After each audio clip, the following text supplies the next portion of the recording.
अभी उसका प्रयास भले तुमको बहुत कमजोर दिखाई दे रहा है, लेकिन उसने पूर्व में शुभ कर्म किए हैं। जैसे यहां देखा जाता है कि ना वो जितना प्रकाशित हो रहा है, ना उसकी योग्यता है, ना उसका प्रभाव है, पर वो होता चला जा रहा है, अर्थ बढ़ता चला जा रहा है, प्रणाम नमस्कार यश कीर्ति सब। उसका कारण पूर्व का जो शुभ है वो उसके पीछे लग गया है, उसको उठा रहा है। और जिस दिन वर्तमान का जो हमारा और पूर्व का शुभ वो क्षीण हो जाएगा, वो एकदम ऐसे जैसे हाइलोजन ने ऐसे प्रकाश किया और एकदम फिर फ्यूज हो गया। अच्छा, अब वो जो प्रयासरत है, बिल्कुल धर्म से चल रहा है, बहुत अच्छी तरह से चल रहा है, प्रकाशित नहीं हो पा रहा, तो उसका जो पूर्व का पाप है, अशुभ है, वो उसका भस्म हो रहा है।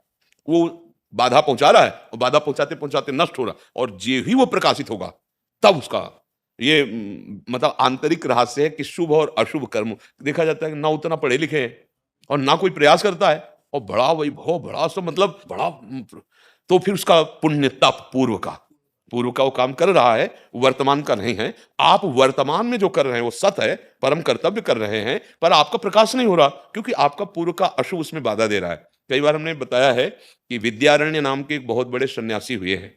हाँ, वेदांत दर्शन की बहुत सुंदर व्याख्या करने वाले महापुरुष हुए। तो ब्राह्मण वंश में उनका जन्म हुआ था।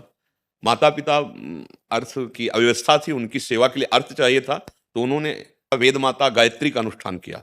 24 लाख का एक पुरस्चरण होता है, एक पुरस्चरण किया और कोई नहीं, 2 3 4, वो मतलब हट करके कि हम माता गायत्री से ही लेंगे। 23 पुरस्चरण के 24 लाख के, तब तक माता पिता पधार गए।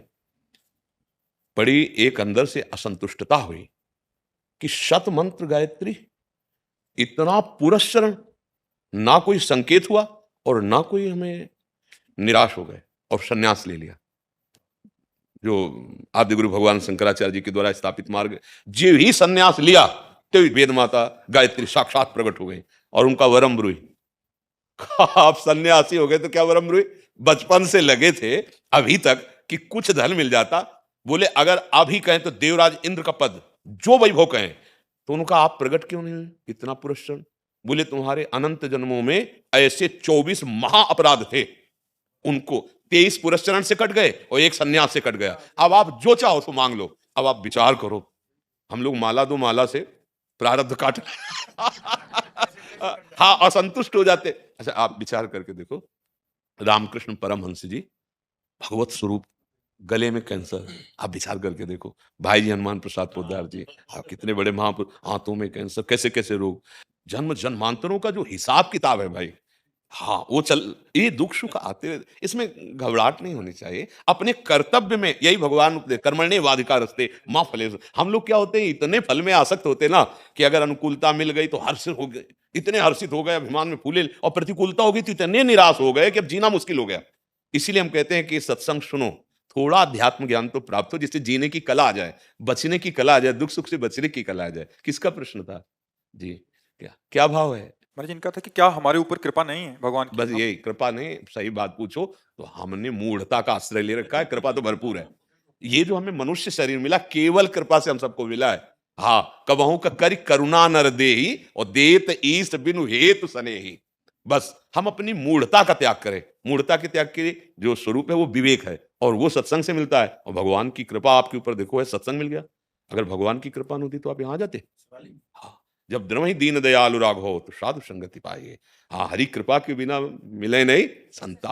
हाँ, अब क्या संशय कि मेरे ऊपर हरि कृपा नहीं? मानो देह मिल गया, सत्संग मिल गया, हमको चलने का मार्ग समझ में आ रहा है, हम निराश क्यों हो? देखो, दुख सुख ये दिन रात की तरह द्वंद्व हैं, और ये आएंगे। भगवान ने उतार लिया तो उनके भी लीला चरित्र में आए, आज के सत्संग में वर्णन किया है। आप सोचो ना, कोई ऐसा माता पिता है जिसके लाडला पुत्र प्रकट हो रहा हो, हथकड़ी बेड़ी, घोर राक्षस स्वभाव के पार्षद लगे हुए कंस के, कहीं जरा भी, और पैदा प्रकट कौन हो रहे हैं? स्वयं जगत के पिता ईश्वर, महान महिमा में अखिल कोटि ब्रह्मांडों का स्वामी प्रकट हो रहा है। देखो कैसा, आप विचार कर, हम तुम इतना दुख में है क्या? आप प्रभु के पावन चरित्रों को पढ़ करके देखिए, तो दुख सुख का ये क्षेत्र है। अच्छा, यहां क्या है कि सुख की लेवल में दुख ही मिलता है, ये ऐसी दुकान है दुख योलया दुखालयम शाश्वतम।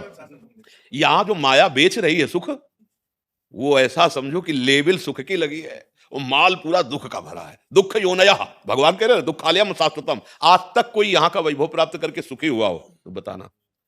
सबको अगर किसी को भी सुख मिला है तो भगवान की शरण में। सुखी मीन जह नीर अगाधा जिम हरि शरण नहीं को।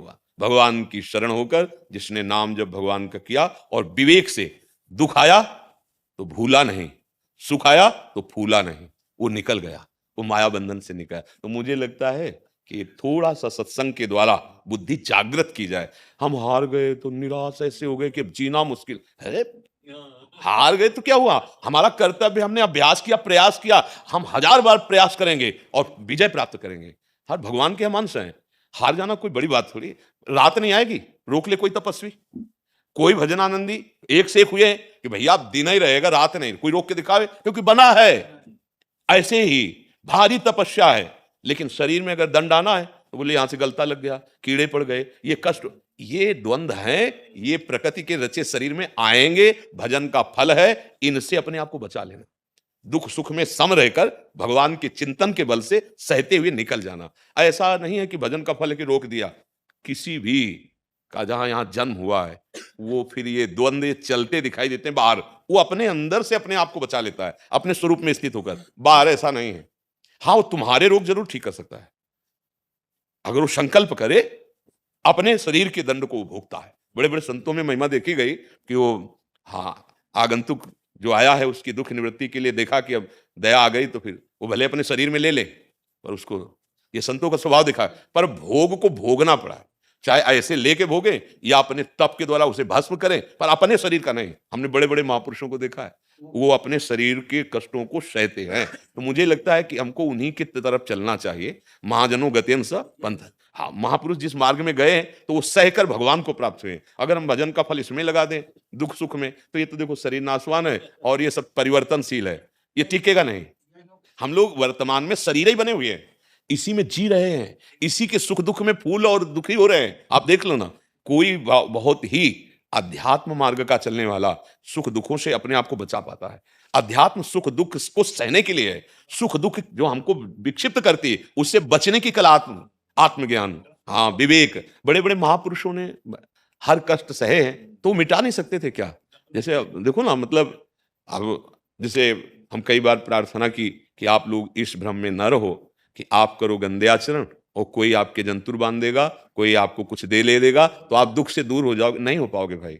आप अच्छे आचरण करो, आप भगवत मार्ग में चलो, नाम जप करो, आपको किसी जंतुर की जरूरत नहीं है। नाम विराजमान, मंगल हो जाएगा। पर लोग नाम जपना कठिन है, सतमार्ग में चलना कठिन है, तो ऐसी भावना होती है कि अगर कहीं ऐसा कहीं नहीं है, कहीं नहीं है, पक्का समझो। हाँ, छोटे मोटे मंत्रों का अनुष्ठान करके कुछ जैसे सिद्धियां प्राप्त कर ली जाती है तो वो तत्कालिक होती है, लेकिन भवरोग को कोई मिटा दे। भाई, पेड़ की हम एक टहनी छोटी सी काट पाए तो वहां से 4 किनगा नए निकलेंगे। पेड़ का स्वभाव ऐसा होता है। पूरा पेड़ खड़ा है दुख का भी हमारे सामने, उसको अगर जड़ से उखाड़ना है तो फिर भजन करना हो। बारी मथे घृत होए बर सिकता ते बर तेल, बिनु हरि भजन न बहुतरी या सिद्धांत। दुखी नहीं होना है, आएंगे दुख सुख आएंगे, ये तो हमारे कर्मों के परिणाम से आएंगे, पर भजन बल है, वही तुम्हें बचा सकता है। सत्संग से प्राप्त विवेक तुम्हें दुख सुख में डूबने नहीं देगा। दुख सुख में ऐसे डूब जाते हैं कि जीना मुश्किल, ऐसा लगता है कि अब जीवन बेकार हो गया। जीवन में विद्यार्थी विद्या में अगर फेल हो गया, व्यापारी व्यापार में घाटा पर, किसान किसानी में फेल हो गया, या कोई किसी भी हार पराजय, अब उसको लगता है कि जीना बेकार। नहीं यार, तुम्हारा जीवन बहुत बड़े उद्देश्य के लिए है। मानव देह से तुम साक्षात नारायण बन सकते हो। सारूप्य मोक्ष नारायण ही तो है ना, साक्षात नारायण, साक्षात हरि। हे छोटी मोटी दुख की वृत्तियों में फिसलो मत, आगे बढ़ो। बहादुर बन के, जो सूरवीर योद्धा होता है ना, पीठ दिखाने से अच्छा है गला कटवा लेना। हाँ, अब हम भगवान के मार्ग के पथिक, हम सत्संगी हैं, अब माया से पीठ दिखा के नहीं भागेंगे।